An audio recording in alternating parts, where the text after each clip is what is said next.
Good morning, lain nga adlaw, lain na po natong kumbate sa tong panood mo. Dyan labad na tong mga mama no, kang maghunahuna kung saan po isudan, unsay pakaon nga makaon sa tanan.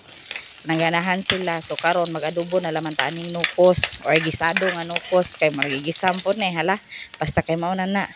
So ganahan di ko gustado ka jog ang mga lamas, mga panakot. Medyo isunod na nato ning nukos.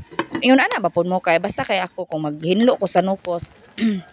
Dili lang jud nun sa buntag pa jud sa jud okay ganahin pa jud nagtutunlan dili lang ko basta-basta nga kanang hugasan ra ang nukos nja diretso aga mo aw ako kasagaran jud nga maghinlo ko sa nukos ho jud na siyang gilitan ay kana bang hiwaan na naho si dapit sa anang ijahang o ja kuhaon ho tong kinaon habuaon ho tanan limpyuhan dito sa ilawom kadto ra ibilin ho tong ijahang mga ata-ata kay para dili pod lain kay maglaspag pud ato ang nukos kung kuhaon nato tanan kay para raman gud na kay kanang kinahanglan limpyo dito sa ilaw mawa na tong mga ijang kinaon kay umatak hibag unsay kinaon aning mga nukos po dito sa laod so ato na naman siyang kuhaon para safety og hinlo pud ato ang niluto so maura to mga unta dinalian ra bye.